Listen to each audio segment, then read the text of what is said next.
Evil Geniuses are not doing too hot right now. They looked a lot better in the lock-in tournament. I'm not quite sure what has been going wrong for them, but I still think they should be a good team, so I'm not going to underestimate them. Jojo specifically has also been hyped up as being a very solid player. I haven't been too impressed with him in scrims or like in Champions Queue, but that may be different on stage. You never know.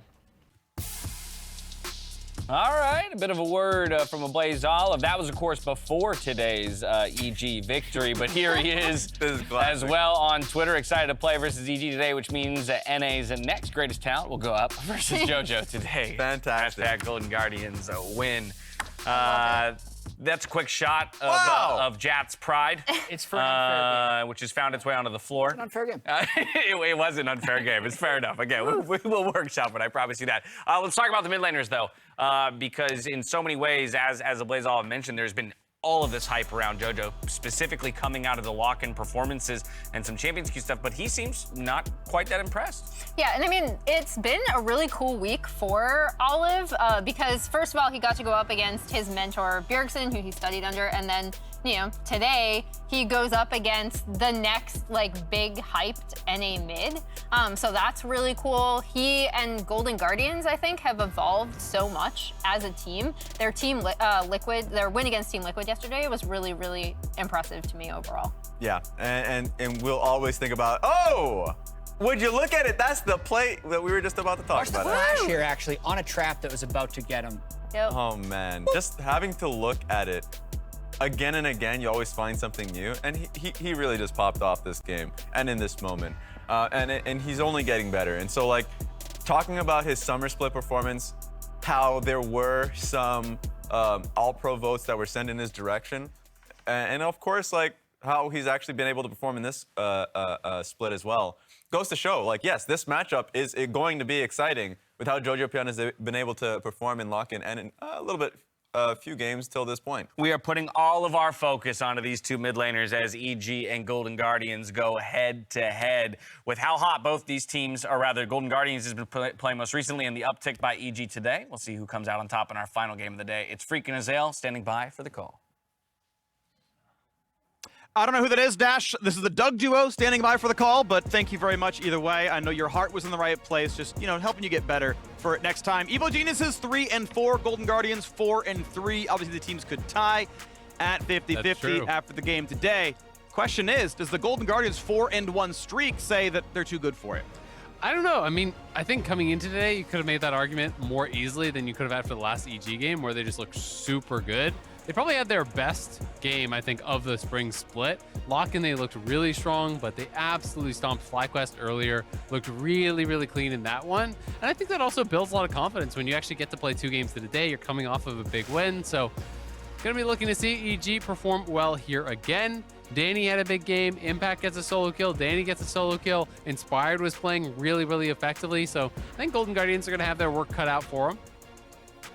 Aphelios is Jinx first fan. pick. I mean, this is yeah, it's interesting because they're saying, okay, you can pinch AD carries. We're going to get what's left. Hecarim, I think, is a big champion that's up right now. We know Zeri's already gone, so okay, that's whatever. But looking at high-profile picks, I mean, I have Thresh as well. Like, yeah. Olleh, it's great for him. Like, I feel like Hecarim Thresh is the most likely 1-2 right here because, again, you're setting up that pinch for a reason. Take Aphelios so that there's 3 high-priority picks. Like that's really Ryze. okay. I mean, honestly, Ablazeolive and JoJo have both been good on it, so I see it going that way as well. But that is sort of you know, what I see the key first like priority of red side is can you set up a 3 champion pinch? You take 1, I get 2, we draft from here, I think is the best you can get. And then also kind of pick on 5. Like, to me, that is how you win a draft on red side, is you win the 1-2 and you win on 5, and that's your look. And if you're down to play Jhin, then it's not really a problem to ban out the Jinx, give over the Aphelios. I would say that Danny is nasty on this champion, though. Like, so that is kind of the one thing that is kind of my caveat, is that this is one of his best champions, if not his best champion. Vulcan going to answer the Thresh with the Nautilus, one of his best champions. So that is a little bit scary. We'll see where they want to go as far as that bot lane pick, or if they're actually going to leave it till the next round, because if you do, then you can get knocked down even further. You can ban out things like the Jhin, really try to push them down, but it feels like the obvious pick to go for it. And it will, in fact, be the lock-in Pridestalker.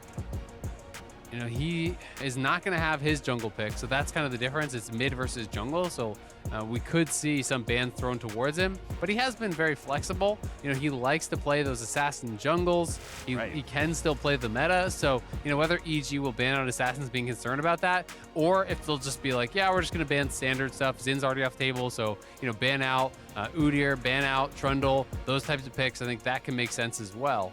Yeah. Silly enough the table right here.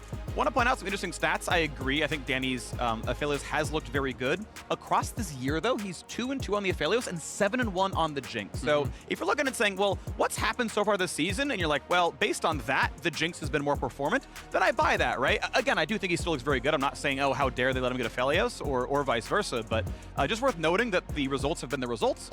Obviously, a lot of those count lock-in. You know, this team doesn't have 7 wins in the regular season, but, you know, could be part of the draft targeting may be part of it. And a lot of people do think Jinx is just stronger overall, so I think that's totally a fine read. I think partially, you know, I think back to a lot of Danny's big moments and big plays, and some of them are on Aphelios. You know, when you think about some of the highlight plays, the insta-kill he had mid lane last year that people think about, you know, even just the previous game where we saw that solo kill onto Johnson.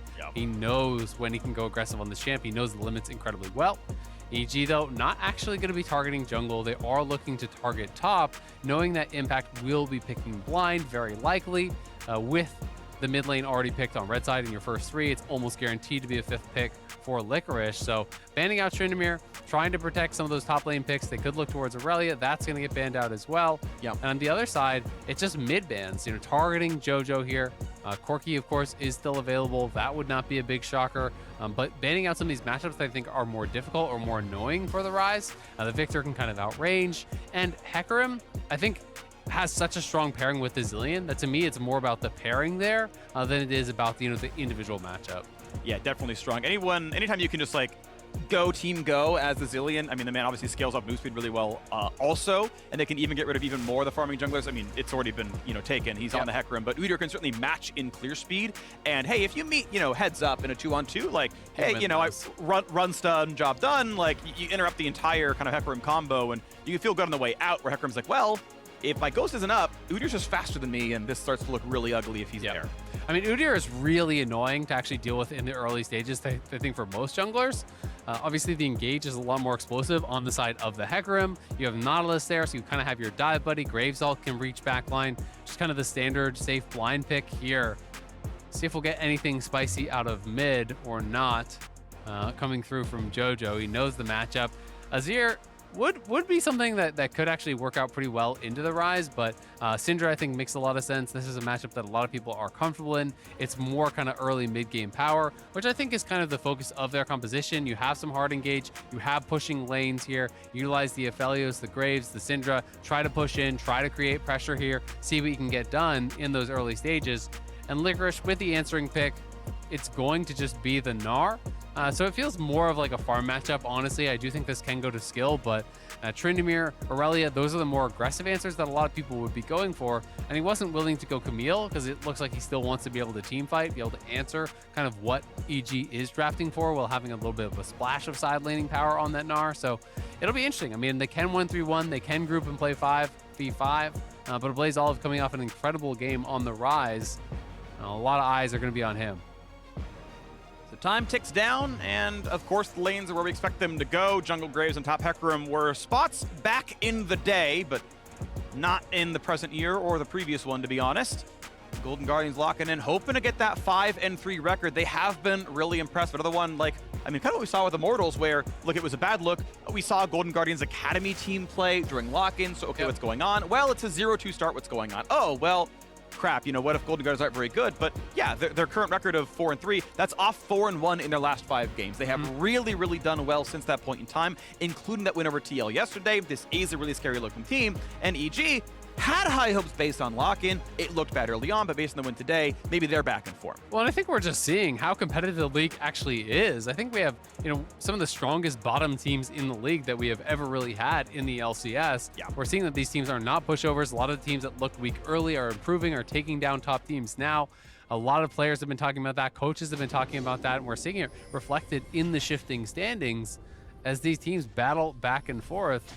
Some pretty interesting stuff with the runes. It is going to be Ghost Udyr, so less kind of flash in, slap stun him up, right? There's not that kind of surprise, but the chase down is very powerful, and he's actually going lethal tempo. So to me, this reads as you actually want to scrap. Like, you are looking to just follow around Inspired in the jungle and take every fight ever. Because if you can have an extended fight here with the Ghost and the lethal tempo, you will win that pretty much every single time.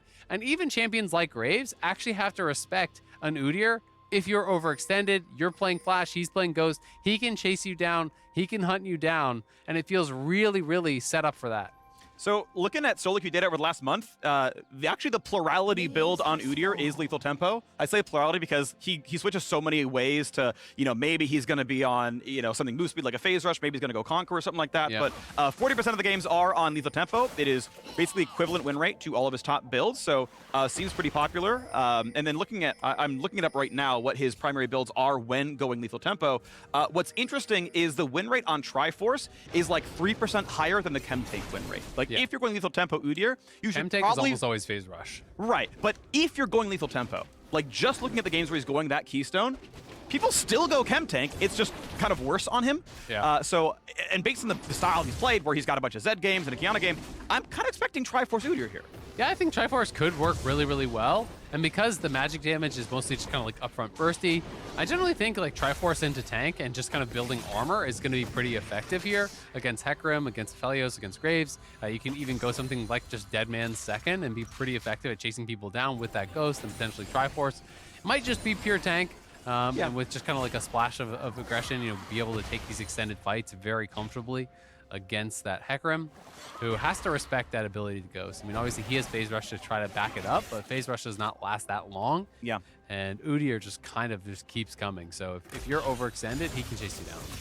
Nice play and 2 decent damage. A hook to safety as the minions die. We hit level 2 finally as a good stun comes through. One last thing I want to point out about Udyr is there is a possibility as well that it is Tiger Udyr. If you're going Triforce, you're getting bonus AD. That does scale Tiger damage. So I don't know if it's likely, but theoretically can go for a Tiger build He is Phoenix. into AD. Couple points already. Yeah, so. 2 points Phoenix. So it is going to be Phoenix Udyr. That's still the more popular option. Just like there's a decent number of Tiger lethal tempo, so I want to bring it up as a possibility. Not going to this one, and we'll just wait and see what his build actually is. Yep, going to be interesting to follow that and just see if he can really kind of make use of that Ghost in the early stages. I tend to think as far as like, if you're looking at just straight up like surprise ganking power, Flash is better, and team fighting, I think Flash is also better. So I do think you have to find kind of skirmishes. In the straight up 5v5, it's hard to just like Ghost in and kind of just run to the back line, right? Yeah. You end up playing more kind of distraction duty when you're playing Ghost, where you go forward, you try to soak damage, then you try to get back out, you're utilizing the turtle shield, the bear speed, and trying to really kind of be effective with that. But if you can take these 2v2s, these 3v3s in long lanes in the early stages of the game, this kind of a build with the Ghost and lethal tempo is super, super effective. Both junglers on really similar situations. 7 camps apiece. They traded scuttles. They walk into the enemy jungle, put down a trinket ward if they have one in front of raptors, and then hit the recall.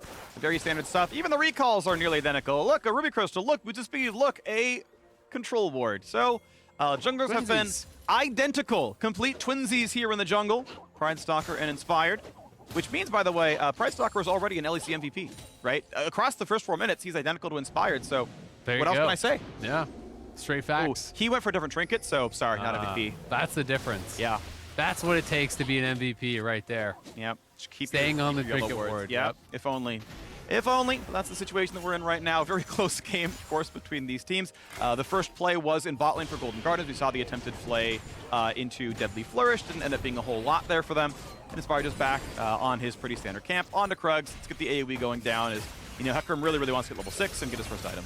Yeah, I will be interested to also find out, is Udyr going to go for a super early dragon, right? Because that is one of the things that Udyr is very, very good at, is soloing out those dragons super fast. Especially if their bot lane has push, you can start to stack those very, very early, put pressure on the team through that, because Hecarim really does not want to fight pre-6. And if you can draw Hecarim over there, try to contest some of these objectives, you can create an advantage through that. But, you know, mirrored wards, both sides, teams tracking each other's Raptor camps, seeing that that's being cleared out on that second spawn. So full info is really known. As you know, both these guys are power farming. If he did the Raptors, guess where he's going next? Well, it's the respawn of the Wolves, and both junglers are just having a completely mirrored path. Yeah, good amount of vision on both sides here. You know, there was the trinket that saw him on Raptors. He saw him, okay, walk towards jungle or walk towards mid, put the control ward down. If they're really, really tracking, they know there's a control ward there. It's hard. Oh, is he dead? Ooh, 150 health. That's slow landed. There's a chance you try to follow through. Decent damage here. Oh, he's level 6! He's level 6, and jojopyun is the truth, the new NA talent. Goodbye, Ablazeolive. Oh man, Jojo has just been punishing Ablazeolive constantly in mid lane, really hunting for every single inch he can get in this lane. Just harassing him. He's zoning him off CS, even under tower, stepping beyond the range minions there to harass.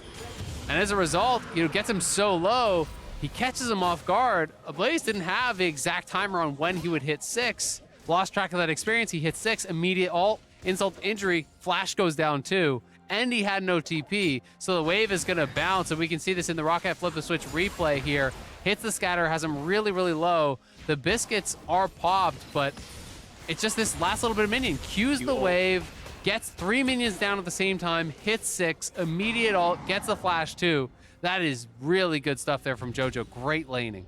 So huge right now. 650 gold puts Evil Geniuses ahead. Top lane pretty close. Pridestalker again waiting as the camp spawns. It's both these junglers on the exact same kind of situation. Just, you know, I mean, really the exact same paths. They're on the same camp at the same time. And if you do like hyper clear really on time, you can do your third clear as buff spawn and really efficiently do that third clear. And it's also worth noting that Ablazeolive, because he actually died on a pretty bad amount of gold, he doesn't have early merc treads or anything here, right? Like, you can just die again, right? Like, you are pure squishy.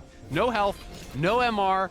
With Inspired now at level 6, I would just be saying, come mid. I think you don't really need much more than just the Hecarim ult to set you up with that fear for a full combo, and he'll just die because he has no health, no defensive stats whatsoever. So I want to see EG look to kind of hammer home that mid lane advantage, but for now they're setting up for bot. They're going for the dive. Level 6 Hecarim, good luck. Olleh is going to find any crowd control. Bit of a slower route there as well. A flash maybe to safety. Gets his shield. Will he burn down? It's close. He stays alive. Vulcan low on health. Good defense as Ablazeolive ults back over. Golden Guardian survived the 4v2 dive. Yeah, I feel like they could have maybe played that a little bit more aggressively to get the kill. Inspired had his ult the whole time and just never actually used it. Maybe thinking that they were going to get more, or maybe thinking he just didn't need it, but doesn't end up dropping that. jojopyun did not have his ultimate. That came up on the exit, so he couldn't have really, you know, done anything different with that. But back over this top side, just kind of trading both and forth. Two top laners rushing Hullbreaker. They are chilling. Yeah, pretty much. Farmers been pretty close to equal. Plates, I believe, are up on both sides. Yeah, 0 damage here on the Graves one. Impact, for the most part, seem to have pressure. He hasn't killed a plate yet either, as far as I can tell. So just chilling up there. It is the 4th Gnar game of the split. It's now double his next close played champion. Licorice basically just Gnar and Renekton over and over again. That's been his pool so far. And I mean, to be fair, it's been working pretty well for Golden Guardian, so no complaints. Just, you know, he is a little bit unique in that he's still on the Gnar here. We've got an attempt there. Nice try on the first hook. It's going to be a root, a stun into place. It's going to be the kill of Ablazeolive. Lantern back to safety. Now Vulcan is endangered. Will they find it? Well, they're not going to find another hook as it's on cooldown, so everyone gets away with a life. But now Pridestalker trying to go for this Herald, and it looks like Golden Guardians have the reinforcements. But Danny, as always, left alone on the bot side, going to get extra farm and going to get a turret plate. Yeah, and they get a plate mid as well. Jojo pushing up there. You know, they've already taken 1 plate bot. It's going to be at least 2. I think it's going to be 3, maybe even 4 plates bot. So that is a pretty costly play to go over to the Herald. Yeah, that's number 4 is going to go down guaranteed, plus the wave that has been denied. Yep. Danny's getting so much more from this. A good job actually surviving, you know, from Ablazeolive. Olleh had him covered, had the Lantern, that procs the Guardian, so all that shielding kept his mid laner alive, and now he goes back and gets the Null Magic Mantle, so good to stay the entire tower. Jeez, that is brutal. We gotta see the gold now. Yeah, he is rich. Look how much ahead he is over Lost. That's gonna be a full BF ahead at this point. So one thing I really want to track, actually, because I'm sure this is very much on purpose. I will bet you Danny tries really hard to orient his lane around having red white available and having recalled twice by 8 minutes, because EG always leave him bot side, right? Every single game Danny's left down here, I would say 90% of the time. So, you know, practically every time. But he's also always got red, white, and he's always got plus 60 bonus AD. Yep. And so he's always ready to cross-map this such that he can solo the tower. Like, there is a lot that goes into something that seems so mundane. Oh, Danny's left alone. Oh, the turret dies. Yeah, but how many things up to that point did he do to make sure he actually kills the tower on time? No, I agree completely. It's a really good call out, and managing those guns is so important. Impact will have to reactively ult to try to back it up. Dodges everything. Oh. Olleh's here too, so he's got to leave. It's time to leave now. May have to flash if Olleh gets in on him, but not going to do it. So it's going to be cross-map play, but the problem once more is Golden Guardians is sharing all this gold. Well, Danny, it's just the Danny show. He gets everything here. Of course, he doesn't have red-white for this one because he just used it on bot side. Not away. But guess what? He's going to be able to get even more plates, and just that gold injection is going to keep on coming. We'll see if Golden Guardians can try to push for 2, because that would make this much more worthwhile. The Herald, though, is going to be responded to by Inspired and Vulcan, so they should get the tower, but there's no shot of getting a second charge. Fourth shot should kill. It's almost going to kill. I think he's dead anyway, so Lost no. may have just given up on 500 gold right now. Yeah, he's always dead. Makes the wrong estimation, goes down, fails to get the turret, and that money's going to get dropped to nobody. If it dies to nobody, that is so much gold left on the table. 410 is what that last plate plus the turret would have been worth in local gold. Again, Lost. It was too late for you, buddy. It's a minor mistake. We move on from here, but you can see Evil Geniuses bouncing back from the 2-4 start. They're going to find the second dragon. They're up 2,600 gold, and they're looking for vengeance off the first 3 weeks. Yeah, that is really rough there. Lost trying to get that last plate down, trying to get the tower gold for himself. Doesn't get anything, so Danny very far ahead now. Already has his mythic, already has his tier 2 boots, working towards that second item. You know, it's 1,400 gold straight up. Mid lane is going much better for them as well. That's 1K over there. Even Impact is ahead with the kill that he's gotten. So Golden Guardians in tough. And it doesn't bode well because early game has really been their strength. That has been where this team has excelled most. And then they've generally utilized those early game leads to be able to kind of snowball games, to create advantages. They haven't been as adept at coming back when they are already behind. And EG, historically, has been really good from ahead. They have been very aggressive. They choke teams out. We saw them do it earlier today against FlyQuest, and they're going to be looking for something similar here against Golden Guardians. Not quite the root on Licorice. Looks like the Q from Blue Gun didn't quite land on him, so never got the secondary shot, and then never got the Q on purple for the root. So Licorice able to walk away, because obviously if that root lands, you probably end up getting into range as Vulcan, and that stun combo probably kills the minion art every single time.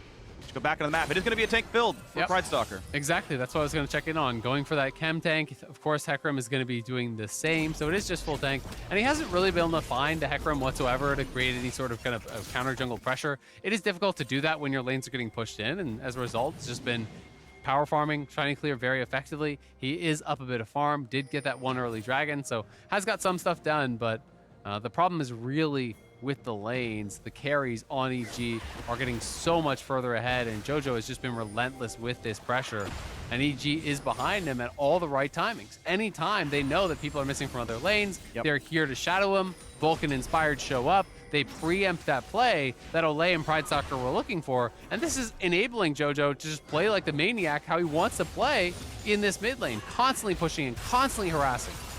Well, looking out the top side, a Gale forces safety for Lost, gonna get back into the tower. It is a 2v3 up here, so be careful as Olleh runs away from this one. By the way, Sunfire Aegis actually the build path here, as Aegis doesn't build into Chem Tank, only into Sunfire. It's actually even higher win rate than Triforce, so he's going for basically a Juggernaut style build, right? He's like, I have slow resist, I have tenacity, I'm gonna be a beefy frontline, I'm gonna punch you like I'm Dr. Mundo. But it means he doesn't have the move speed, doesn't mean he has the gank power, it's Ghost and hoping you outstat someone. Yeah, it'll be interesting to see how effective he's actually going to be able to be. And Danny, earlier playing the Gale Force, utilizing that to great effect on the Aphelios. This time around, it is going to be Kraken. It's giving respect to that front line. He knows that Gnar... Is he dead? Oh! Is he dead? He's dead! Danny finds another one, and guess what? You've got a bit more to make it happen. They land the CC, they hand the kill over, they ensure the money goes to the right place, and Evil Geniuses 4-0. What can't this guy do? Back-to-back games, he gets a solo kill as a marksman. Not something you're gonna see every day, but Danny is making it look easy, knowing the absolute limit of this champion. Licorice on the roam. Good Great flash by Jojo. If he gets away in time, he's knocked into Ryze range, probably always a kill. Good reflexes there. It's nothing to pick up for, and really nothing to play on this side of the map. It's still 2 minutes to go until the dragon spawns, so it's just everything to EG. And EG are looking great. Danny is so accelerated at this point. He is going LDR second. It is going to be into a tank Udyr. It is going to be into a relatively tanky Gnar. Let's see this one more time. Ult hits. The turret was there for a second bounce, so he gets 2 long-range autos, and he hit a Q, I think, as well. So it's just 3 long-range autos, it looked like, with the sniper gun there. Just hitting absolutely everything. His turret's a green turret, right? Yep. It always puts your offhand down, so he gets marks every time it hits. So thanks for the mark, long-range auto. Thanks for the mark, long-range auto. Just everything works beautifully, so gets the kill. Well done to him. And he's off to the races on second item. Lord Dominic's early. It will be, again, a bit of a power trough because no one's that tanky just yet, but it ensures he is always going to be able to kill frontline at item 3. Yeah, and the Udyr is going to be very, very tanky, so I do think Kraken is the correct build in this case. Syndra's not going to do it. Hullbreaker Graves is not going to do it. It's up to the Aphelios to actually kill this guy, who's already on Sunfire Tabbies, has an additional cloth armor there, so could be Deadman's, could just be Thormail or something along those lines. A lot of options for Udyr, honestly. Sometimes they'll go Frozen Heart as well against, multiple marksmen, so I'll have to see exactly where he does take us, but there's going to be a fair bit of armor stacking over on this other side. It's going to be tough, though, for the Golden Guardians bot lane, because, Thresh is paper. He's on Mobies and a Ruby Crystal, and Lost is way, way behind. So you are food for the Syndra. You are food for the Aphelios. Like, it's tough. If you misposition at all as this Golden Guardians bot lane, you're just dead. Yeah, and that's a rough look. You got Swifty's Gale Force to get away, but, all you can really do is get away. The front line's actually beefy enough, right? Impact's had enough income. Vulcan, okay, he's on Glacial, so he doesn't have the instant burst survivability, but he can still throw an ult at the Jhin or the Ryze if the team fight starts and buy some time that way. Mid now under fire. Herald summoned for good measure. Turret may die before the Herald even charges.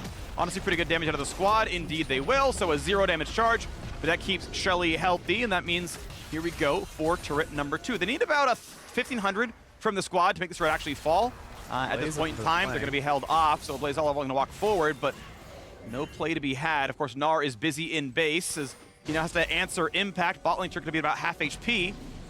EG look to find the next play, but Golden Guardians play far enough back. And the next play can just be the Dragon, right? You already got pressure down, you chunked out that tower, you clear out the vision on this side of the map, and now you just retreat over to the Dragon, take that down very, very easily, even giving the Scuttle Gold to Danny. So it's kind of just all eggs in the Danny basket at this point. He is out to such a great start that they know enabling him, funneling him with that farm as much as they possibly can is going to do good things for the team. Really across the board, it's a ton of farm for EG.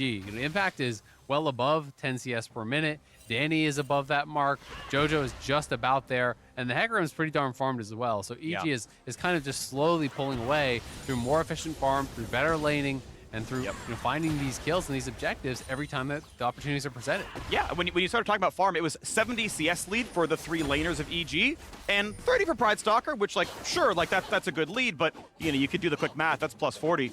And yeah, the farm has been EG favorite. Some of that is just map control. Some of it's pan, some of it's good play, some of it's good matchup, some of it's, well, they haven't been dead at any point in time, so they're there for the waves every single time. And well done to them, right? Well done to crush the early game with basically no mistakes. Golden Guardians found the turret off of a cross map, basically, and the first turret, or the first dragon off of the fact that Udyr was pathing towards bot. Yeah, and they went for these cross-map plays where Golden Guardians were trying to group and force, around things, but EG was just getting way more by having Danny isolated and being funneled all of that gold.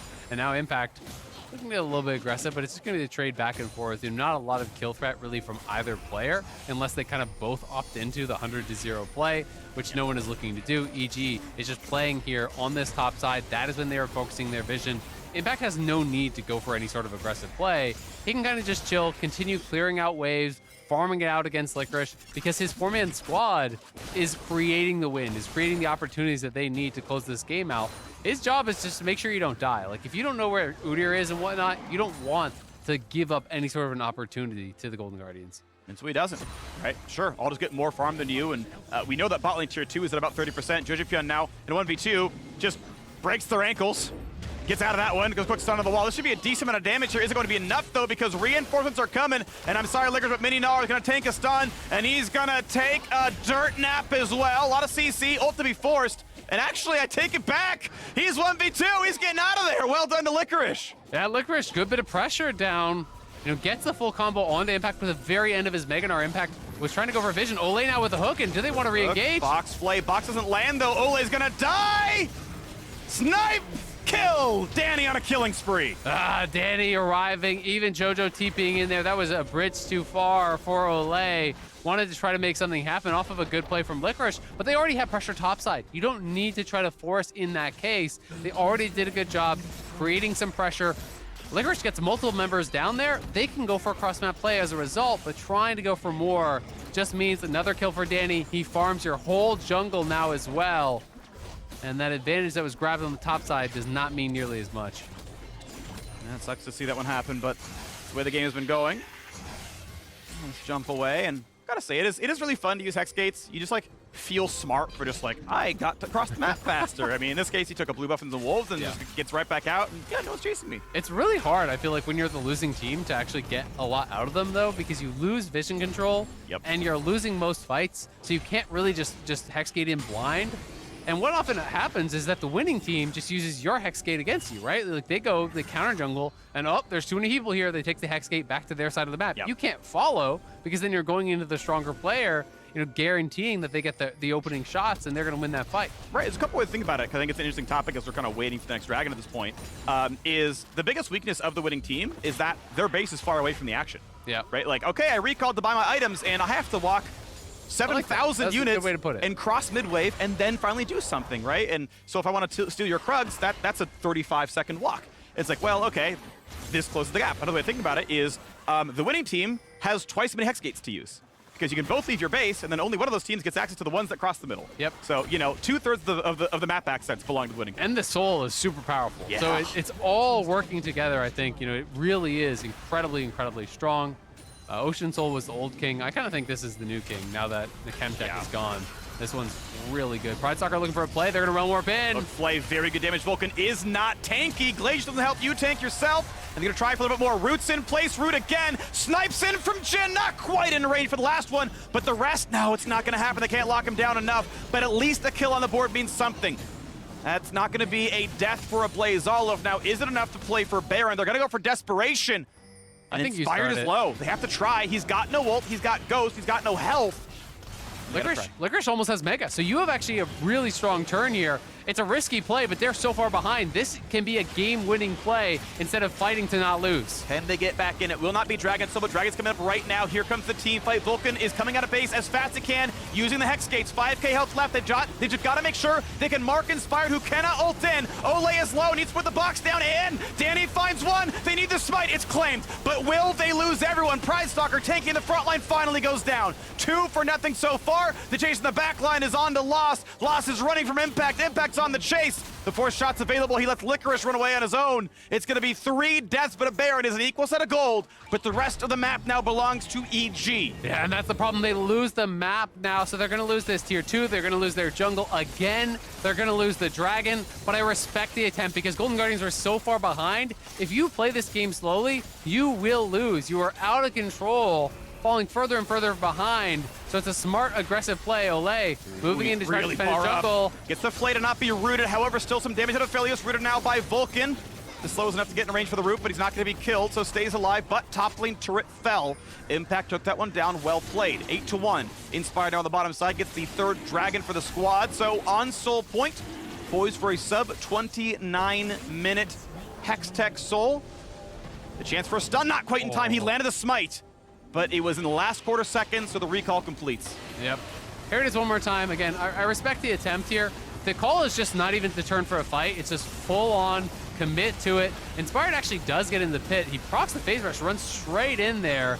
His smite was not up, though. He actually didn't have smite, if that is right on the screen. So maybe he used it clearing the jungle or something like that, or was using it just fighting. But either way, didn't have it available. Pridestalker is able to nail the smite, does secure it for Golden Guardians. We'll see if they can get anything from this Baron play, because so far it's just been negative, and Licorice is very far up. Is there someone behind him? There is. 1 versus 3. Mega Gnar in a second, and he's going to jump over the wall. He's going to get a little bit of damage. The turret rebel will die next to him, falling on top. jojopyun gets the next kill of the game, 9-1. Golden Guardians have more objectives than they have champions. They've sent into the ground Ablazeolive, slowly split pushing on about 100 ability power. Slowly working down a turret. And I'm just going to direct your eyes down to those builds. And that kind of tells you everything you need to know. Yeah. Danny is very, very far ahead. He has a full IE plus the additional Zeal ahead. Now they're looking for a TP play. They're going to try to collapse here. EG want to fight. Behind Olleh, gonna find a double stun, almost lost. Gonna try to get away from the fear, hooked in though, flayed. And we're gonna find the play now as a flash of safety keeps Olleh alive just barely. Ult comes out of the graves now as well. Ablazeolive wants the front line, but he's gonna be hooked up. He's gonna be falling down. No 1v5 this time, buddy. Chopped down in the garden that he is. Reload needed for Lost, cannot kill Vulcan. He's likely to fall. They're gonna find that one. They're gonna get the support down as well. Pridestalker wants a blue buff. Not gonna have that one either. Everyone on EG stays alive. 3 kills as all Golden Guardians can do is take a bit of farm and run away. It's an absolute stomp. EG looking back on top in great form today. Getting to play both games, stomping both of them completely. We'll see how quickly they can end. But they're 3 minutes off Hextech Soul. They're 7,000 plus gold ahead. Danny is ungodly fed. If you can't kill Danny instantaneously to start the fight, I feel like you just have no chance whatsoever. And they don't really have the tools to actually access the backline unless it's an incredible flank from the Gnar, maybe get a sick mega play. But you know, he has cleanse, he has that front line that are just kind of creating space for him. And he has, what is that, a 4,000, 4,500 gold lead individually over Lost. Yeah, that's pretty meaningful. More than half the gold lead is just AD carry diff, which probably the best place to have the gold difference, to be honest. The team fighting gets really, really easy here. Gonna try to find their kill into its fire, but he's able to ult to safety, and now they're gonna go for a bit more. Vulcan is not the tankiest, but Ablazeolive gonna try to run away for his life. Can Danny find the rest of these shots? It's gonna be just barely safety for the Golden Guardian squad. They can at least put some damage in. They can sometimes run away, but EG still on the map. Yeah, trying to fight for vision as best as they can, but they can't fully commit to the fight as the rest of the EG members arrive. Inspired gets out of there. 007 Hecarim slinks to safety. And as the big guns from EG arrive, you gotta retreat. There's no way they can take a fair fight. Golden Guardian's only real shot is finding a pick, finding odd man fights. Impact can try to steal something away, but you're not gonna kill this Udyr. He'll just kind of walk away from you. You level lead on you. He's gonna try to find his stun. I mean, honestly, yeah, too late. He's like, I can't, if I go any farther, there may be someone indeed inspired in that brush. Pridestalker might be jumped upon. Licorice doesn't have a good way out, might be able to hop to safety. Pridestalker gonna try the same now as he walks as fast as he can, but he's slowed down. You got Hecarim coming around behind him, lands a stun in time, but still, galloped into the wall. No, they're not gonna go any farther. A lantern to safety. Played as well as it could be. Pridestalker barely lives. Yeah, he's gonna be able to survive. The real problem here for Golden Guardians is just where's your forward vision, right? They have a couple wards. They got one here, they got one here.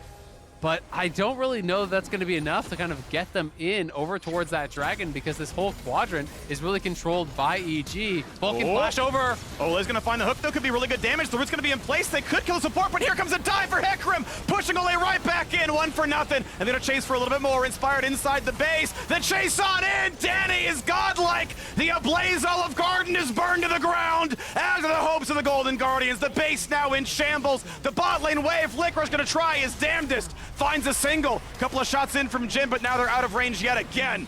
What else can the Gnar do right now? Pridestalker's in there, finds a slow, gonna stack lethal tempo. Can he kill Inspired? Because the base is being attacked. Inspired runs away, and it's time to defend a little bit more. Jhin dies inside the base. Danny's still here to fire out. Looking for the Nexus now as well as they knock down the minion wave. Licorice is low. Pridestalker cannot 1v3. Has to regen, and EG aren't even willing to end the game just yet. They would like to farm the stats. A stopwatch burned. They are just crushing as Danny finds his 9th kill of the game, his 10th kill of the game. One more stolen by jojopyun, 6-0-4. An absolute slaughter. Evil geniuses crush Golden Guardians. Danny goes legendary, and all I can say is yes, he is. This man absolutely smurfing today. Solo kills in both of his games as a marksman player.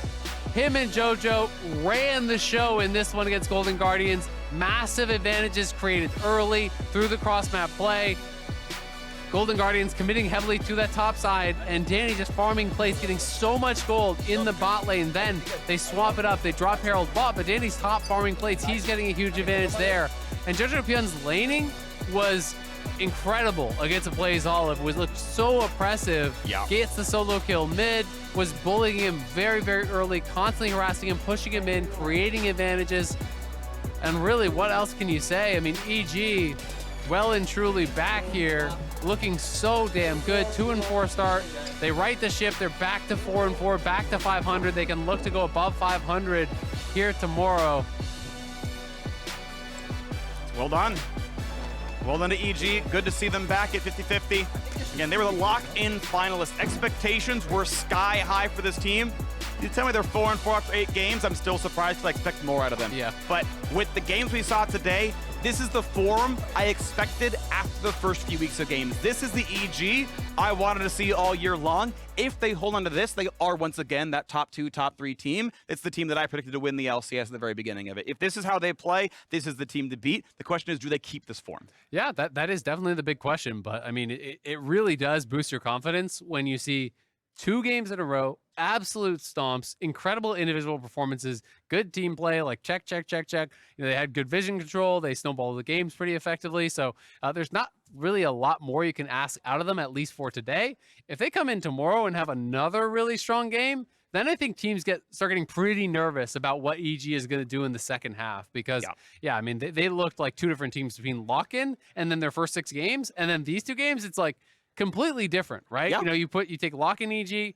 Yeah, that's that team we just watched play today. You look at those last 6 games. Who was that? I don't know. Not EG. Yeah. Yeah, but apparently they're back, so that's good to see. We will have an interview pretty soon, I do believe. But in the meantime, you know, it's sad to see Golden Guardians have a big stumble, you know, across the season so far, right? Okay, they're 4-4 now, right? They had that good win against TL, well played there, but it was like, okay, this team has a good early game, then they fell off and couldn't convert. This is the first one I've seen where it's like, you were just outclassed the entire way through. Yeah. They can bounce back. We'll see them tomorrow. But, you know, I don't want to see this keep happening to Golden Guardians here. So we are wrapping up the rest of our day at the Bud Light Breakdown. See you there.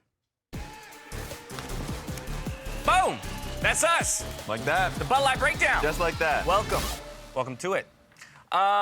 EG gets another victory. So, Nice. Jat, again, Nice. returning to you on the statement you made earlier. This is a big day for them. Yes, it is. It was Huge. playing the game from yesterday, but also this one, and where they entered the day in a 2-4 status to get the Yeah. wins they did is massive. Especially taking it in the big picture of like what the team had gone through from lock-in to being 2-4 to having the game yesterday against FlyQuest pushed back to today. Yeah. Because we knew it was going to be like a really big weekend for them. Possibility of going anywhere from 2-7 or 5-5. And their 2 hardest games of the weekend were actually today. Yep. FlyQuest Golden Guardians. Tomorrow they play CLG, who subverts expectations a lot of the time, so that's not a free I was win. going to say, not a free win. Yeah, Not it's at all not a free Right win, now, as we in my know. head, I'm like, they're 3-0. Right? So they've had that week. And props to them. They played great. Lordy. All right, let's talk draft here, though, because as this was all playing out, admittedly, there was some confusion in this room about ultimately Golden Guardians' approach to it. Emily. Yeah, so we were wondering if, since like Hecarim is such a strong Yeah. pick right now, if they meant to give that, like with the first pick Aphelios, right? And we were thinking like, okay, maybe they don't want to give up Thresh Aphelios, fair. They picked 2 champions, Thresh, Ryze, that they did really well with yesterday, both incredibly strong.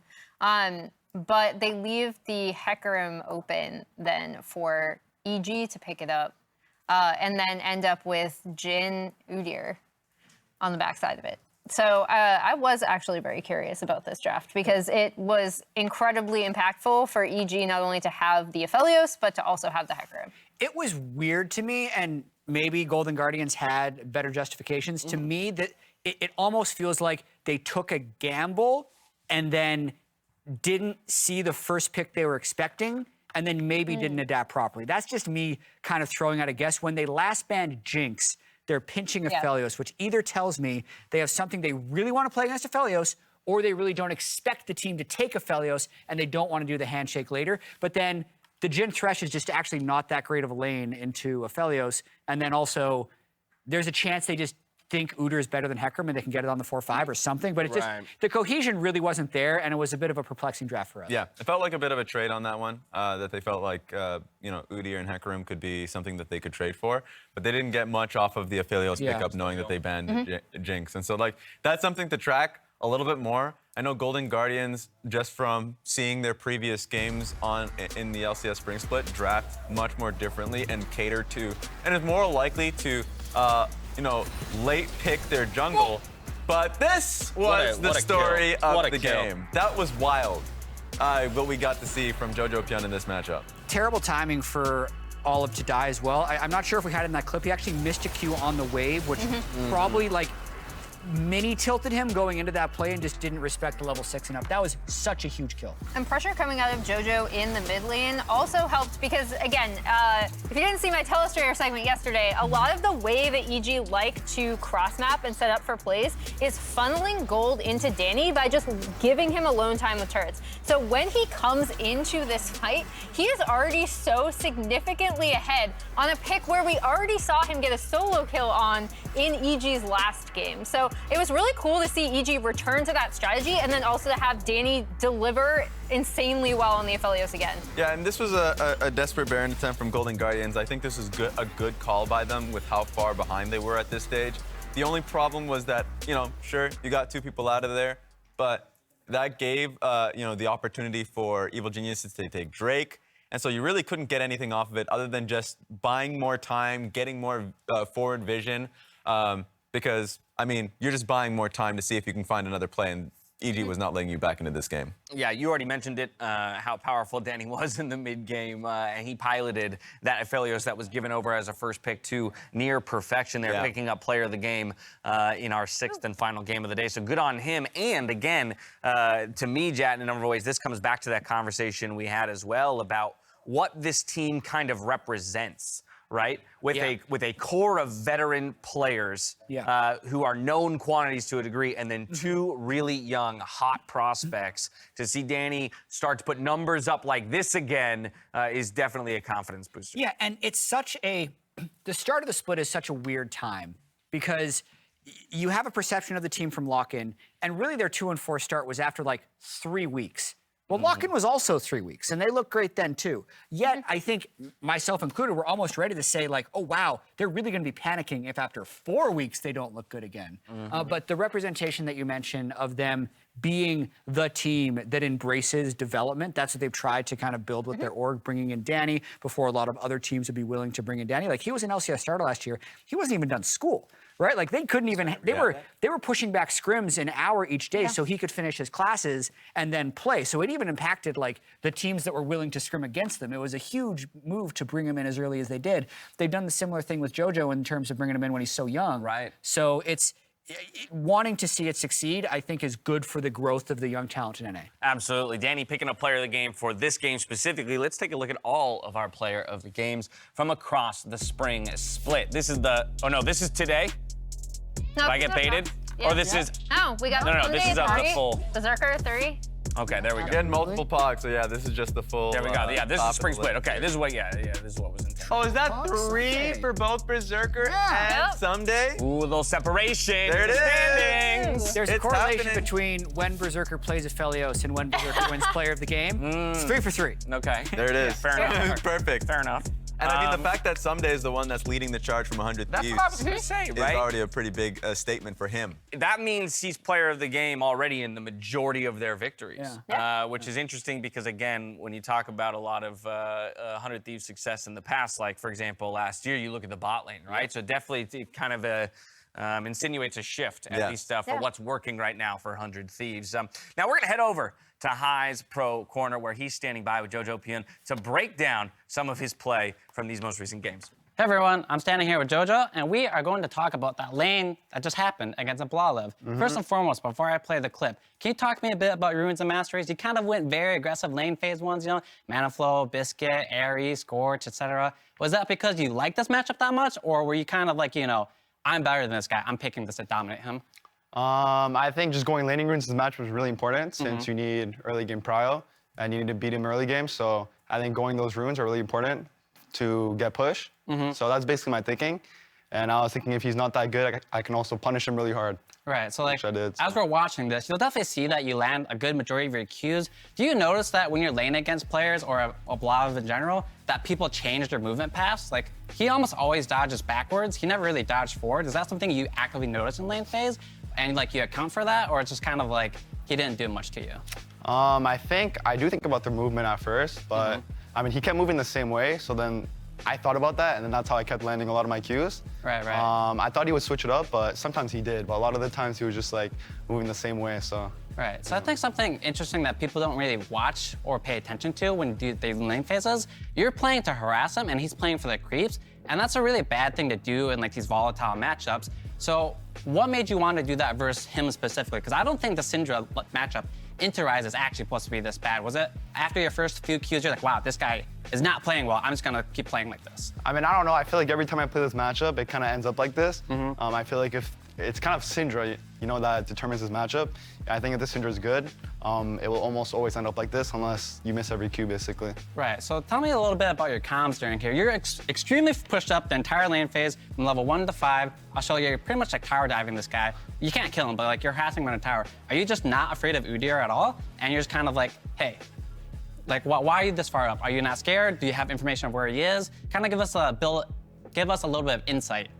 I mean, there's no way like Udyr would gank me from there. He has to full clear, and I'm kind of bluffing like we're gonna dive, so maybe he'll miss a few minions. He did walk back for a bit, so I think he missed like 1 or 2 minions there. And then after he started walking back, then that's when I realized he knows that I'm bluffing, so that's when I backed off. Right, so then we fast forward a little bit in the lane phase. You've been still dominating him, and you're still, as you can see, super far up his lane. I think something a lot of people don't actually know to do, which you do, which is good. You have a ward on the top side of your bush, and then you have one down there, and you hug aside the river very heavily. Is that because that's where your jungler is? Like, tell the people that don't play mid much, like, how come you like stand on certain sides of the river so hard? It kind of depends where my ward is. You know, if my ward is, let's say I warded left side, I want to hover left side. Or if I know where the jungler is, I should hover the other side. I mean, it's kind of basic at this level, but for beginners, I guess that's kind of what I'm thinking. Yeah. So this lane phase is obviously going super heavily in your favor. Did you see this solo kill coming? Because I'm watching the lane phase from your point of view too, right? I'm thinking, is there a way he can get a kill here? And I didn't actually see that kill until you actually did it. Was this something you were planning out that wave? Or you saw his HP, then you looked at your HP and you're like, wait a minute, I can actually kill him here. Was this like planned or just kind of in the moment? I mean, he was kind of like running it down, so I was like, oh, a little bit, right? Because he's going for the creeps. He's not going for damage on you. Yeah, so if I hit 6 and he walks up, I'll just kill him. So I was kind of planning it. I was hoping he would run it down, which he did. So then that's how like it basically worked out, yeah. All right, cool. So then I guess something to finish us off with is, after this domination in the lane phase, do you think that you're better than him? And if you do you think you're one of the better mid laners in NA? I mean, after versing him, I don't know what to say. I mean, I was pretty disappointed, I would say. But it might have been a bad game, I don't know. Everyone has those, right? Yeah, everyone has those bad games, so I can't really judge from this game, but I definitely think I'm one of the best mids in NA. Yeah. Okay, that's what I like to hear. So, Ablazeolive, if you hear that, next time you meet this guy, beat him up, you know? Take him down. He's talking crap on you, so I believe in your ability to bounce back. So that's it for us here. Thanks for joining us here, and we're gonna toss it back to you all. Thank you both so much for that. I absolutely adored that segment. And congratulations on a long and grueling day, JoJo. But the victories came in, and EG is in a much better position now. Oh, yeah? This is how rivalries start. Let's go. This man is starting a fight right here. What's happening? Well, to be fair, it's not like Ablazeolive didn't say anything himself. True, right? Either that in is Sots true. or in tweets calling himself the best mid in North America. So, you know, hey. I like it. A little healthy ribbon both ways. I would be very down for a multi-year JoJo Ablazeolive rivalry. His name's Ablazeolive. What? But Ablazeolive is easier to say. Ablazeolive is so much easier to say. And also, he confirmed last year that if you're going to shorten his name, it should be Ablazeolive. It should be Ablazeolive. Yeah, it was a big debate You between started Kobe and this. myself. So transitive properties. I was correct. That's all you need to know. So transitive properties. Yeah. Jojopyun. Ablazeolive. Bjergsen. Yeah. Okay. Yeah. Are you just doing the rankings real quick? Yeah, we're just doing it cool. real Well, quick. you rank the players, I'll rank the teams. Okay, go for it. All right, with the standings. Let's pull those up. We got Team Liquid up there tied for first place alongside Cloud9. 100 Thieves and FlyQuest hot behind them on their heels. 3 teams all tied up at 5th. 8, 9, and 10, Dignitas, Quantum Pay, CLG, picking up that victory today in TSM. Yeah, the standings right now are making more sense than I think they might have, to me at least, like a week ago. Yeah. Okay, how so? Well, the TSM one, Because that's what I'm looking at. I did say not the worst. Give it time. Okay. Yeah, we got another 10 games to go. Running out of time. Specifically with EG moving back up, Immortals moving back up to about where I think their level is. Gotcha. Like, there's a big log jam in the middle there, EG, GG, IMT, Dig. All those teams are going to be kind of, I think, taking games off of each other. Yeah. I like these standings. I don't think anything is too far out of place. Yeah, I think the big swing that we kind of predicted when we were looking at like overall standings predictions from us the other day, like before any game was played, Dig dropping significantly was something that was predicted. And then additionally, FlyQuest dropping a bit and EG rising. Rising up a little bit, yeah. While we ended up, talking about it and kind of predicting it for this week, it's still such a huge shift for Dignitas to kind of make this big downfall. The other one that you already mentioned was IMT. The fact that they're making this resurgence, past 5 games, winning 3 of 2 of them, making the shift between both Arrow and Wild Turtle, but still both finding great success. So it just feels like the fundamentals have gotten much better with this team. You ever wonder if teams make it more difficult on themselves when they play 2 different players in the same role, and then they both win, and now you're like, that's hard. What do you do? What do we do? We call that a good problem. It is a good problem to have, to be fair. But I do want, I'm like, what are the conversations like in the Immortals camp? Either way, that's how the teams stand. Let's take a look at your predictions. No, don't do that. Thrown in for the day. Raz, were you struggling? Let's see here. Let's just say, so I got the TSM CLG got the one success wrong. in the first one. Got the 100 Thieves one wrong. Got the FlyQuest one wrong. Wait, got the Fly Got the- IMT wrong. Got the And then GG got the wrong. golden. So you I got may have one tanked correct. it. I You may went have 1 in tanked it 5 today. today, Strategy Raz? of reverse Raz predictions is looking better every day. I would've was been doing big. well up until today. That would have been big. And now the narrative is against me for the rest of the Don't split. blame it on the narrative. God, the I can do whatever I narrative. want. Wow. I can do what I Wow. This guy is It was doing blaming well. concepts at this point. want. The story against Raz is criminal. Oh, Lord. Well, I did well in Okay. predictions. You so. did do I well. don't usually do well. Not only so now did you I'm just do like, well in okay. predictions, Emily, you also fully committed to the hat bit, and I Yeah. thank you for that, okay? So I will never player. back down from a bet, even though it's something I didn't agree to and thought it was unfair. and Anyway. you know what? And I accept your complaints. No agency because you committed. in that game show. Okay, tomorrow's schedule, we close out the first round robin here in the Spring Split 2022. Cloud9 versus FlyQuest. We got CLG versus Evil Geniuses, Team Liquid, TSM, Immortals Progressive up against Golden Guardians before we close things out with Dignitas, Quantum Pay, and 100 Thieves. I mean, for me, that first matchup of the day is obviously infinitely interesting because, again, it's just 2 top teams going at it. But anybody either got standings. comments on that or anything else? Standings, that's the game. Oh, I was going to say, Bjergsen's playing keep TSM. an eye on... Oh, Bjergsen's playing yeah. TSM tomorrow. he is Yeah. playing. Game 3. Sure. That's great. Bjergsen's beating TSM tomorrow. Wait, what I people mean, are I already thinking. like that too. But you never know. The other one that I'm looking forward to is... Hold on, sorry. Producers are hitting me up because apparently the graphic we just showed was incorrect. So this one right behind me is the correct graphic for tomorrow's schedule. So it'll be Team Liquid, TSM to kick things Right off. away. So right away, Jat, we get that Bjergsen versus Cool, okay. TSM matchup. Cool. We like that too. Another one that I'll throw out there is Congrats, IMT versus Golden Guardians, just because middle of the table fight between both teams. IMT is the one that seems to be rising, and I'm interested to see what IMT will it be. Is it the one with Arrow, the one with Wild Turtle? That's We wait what I'm on looking bated forward breath. to. Was that the game you were looking at? That was or? the game that I was going to highlight. It's Okay, there we go. IMTGG. IMT-GG. That's which game? Now I gotta look back again. Okay, that's It the is- 4th it's game the of fourth the game. day. All right, we'll see We how need that one another plays game out. 6. Keep the consistency going. Let's go back to 5. I like 5. 5 a day is good for me. Okay. Best of 3? Best of 3? Maybe. Hello. back to Double best of threes? dual streams. Same analyst does. Doing both streams. I'm there. You want to go back to that? Like scrim. Anyway, that's enough out of us and enough out of the LCS for today. We come back tomorrow 1 hour earlier. Do not forget. But for now, on behalf of myself, the casters, and the entire remote broadcast crew, thank you so much for watching. We'll catch you tomorrow for more LCS action. Until then, stay healthy, stay safe, and be good to each other. Good night. Hit that lens.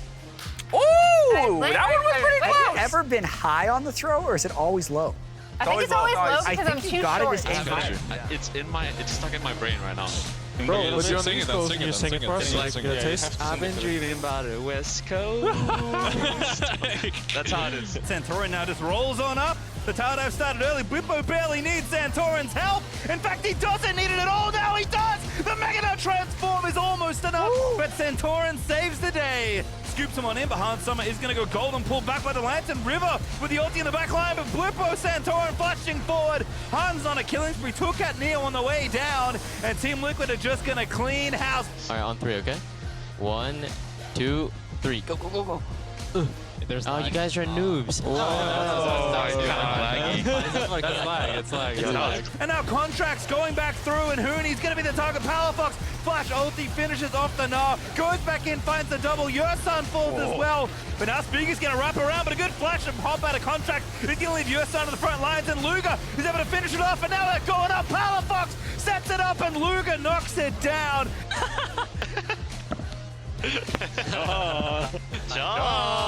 John, shut up!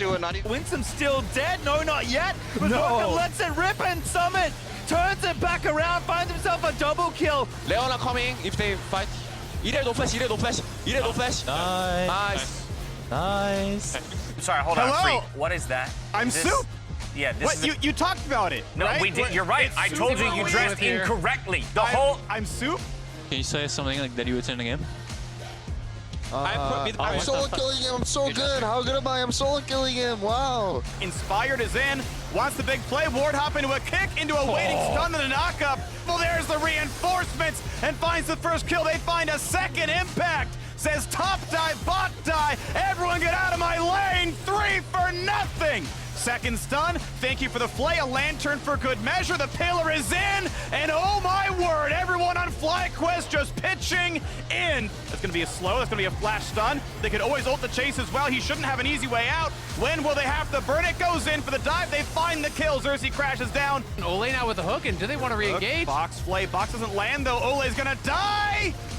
Snipe!